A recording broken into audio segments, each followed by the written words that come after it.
when I think about here living in the United States with all the blessings that we have, not many of us are going to be like a Mother Teresa or a Martin Luther King or a Gandhi, where we can just create movements that change the world. But this is one way that one individual can step in and completely change the destiny of a child. And that is an amazing thing to be able to do. Hi, my name is Denise, and I'm the President and CEO of the South Florida Foster and Adoptive Parent Association. Back in 2014, I took over the helm and leadership of the organization, and shortly after we became an official nonprofit and expanded our program services. Now we do even more than those monthly trainings. Of course, there's always been at our core lots of children's activities, holiday events, Easter events, summer events, Halloween, you name it, back to school. We do our best to provide children with outlets that, being in the system of care, they wouldn't have if it weren't for our support. As well, we have a clothing closet that is phenomenal. A virtual clothing closet. Clothes go directly from one donor to the family that needs it, or from one foster family to the next family that needs it. Most children that come into care come with a garbage bag at best with a few items, but most of them come with nothing. And the board rate just doesn't cut it. It just isn't enough to help families to provide everything they need. Hi, I'm Pastor Yvonne Hampton Barley. With the clothing closet, we can go on and we can pick out the things that we can use, and they're absolutely free to us. Pampers, milk, anything that we need. And it is so awesome, and it's free of cost. To create triumphant outcomes for children in foster care doesn't happen by chance. A lot of intention in regards to both training and support, because the journey is like no other.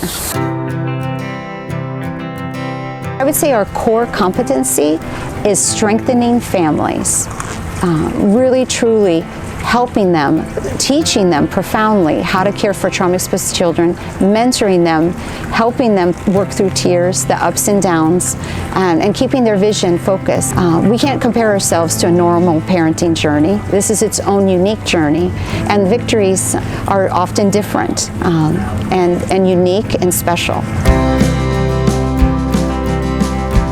My name is Minette Rivera, and I'm the event coordinator for the association, and I also do administration. I became a foster parent about 10 years ago, and my journey was very different. I did not have the support so things were very hard for me. It was very challenging. I didn't know how to navigate the system. I had a lot of struggles until I met Denise. Everything went smoothly. I had someone that I can call and get support from. They were there with me through the whole thing. We know that if we can create stable, loving homes and we can help families to be able to foster, the more loving, committed foster families we have, the better outcome that's going to be for children. And that's our goal, that's our missions. And we know that without a doubt, the difference all boils down to the quality, the care, and the love of the caregiver, of the parent that's caring for that child that's been so traumatized. If we were to think that raising that child like you would raise your own children that came from you, or how your mother raised you, is not only ineffective, it's naive. We need to raise our standards in meeting the needs of trauma-exposed children by thoroughly training the parents that are caring for them. And that is what we do. We have the trauma-informed trainings every month. Many times our children come in with a lot of trauma, and with these trainings it allows us to help the children. It even helps us because we don't know. We raise our children one way, but when the children have been abused and have other traumas that come in, they need that extra help, and we need that extra training. All the trainings through the Foster and Adopted Parent Association has been great, because we deal, as a foster parents, we constantly deal with struggles, with trauma, and the association is, training us. So how to deal with the challenges that we face once we got a placement.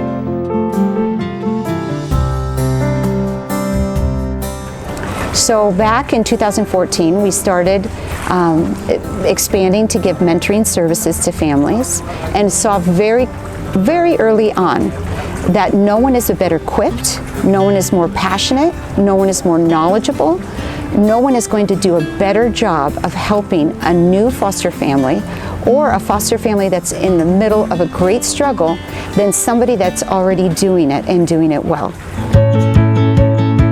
Hi, my name is Lynette Brooks. I am a former foster parent and I'm currently an adoptive parent. Support is an invaluable asset needed.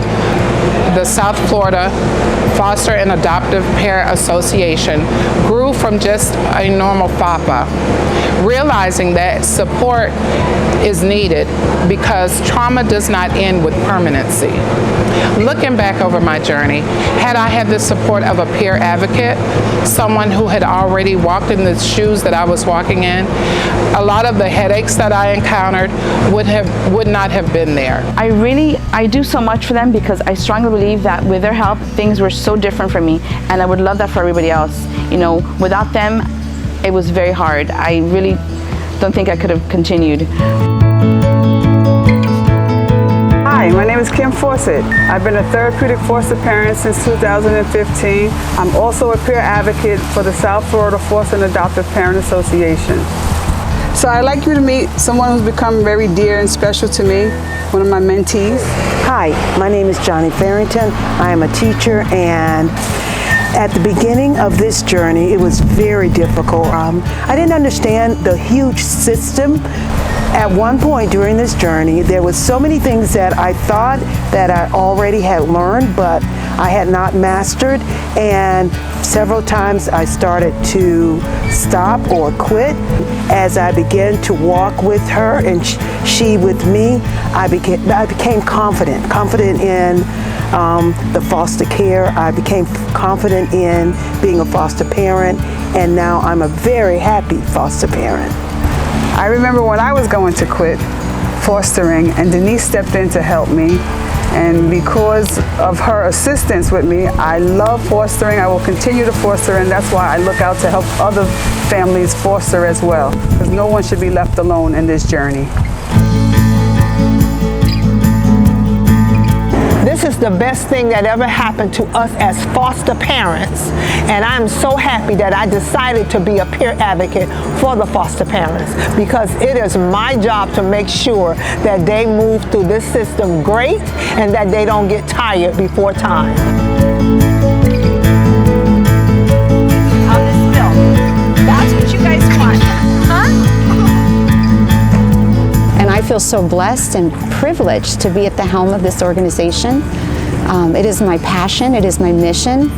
I have my own 4 adopted children, and so I uniquely understand the challenges. And my kiddos came when they were young, so that attachment and that bonding is there. But if somebody would have told me some of the experiences I have today with my kids the ages that they are, I don't think I would have believed it. It is a challenging journey. It is a different journey, and I could not do it without the love and support of my family of foster and adoptive parents. And I know if I feel this way, it's just exemplary of how so many of our families feel that this organization is irreplaceable.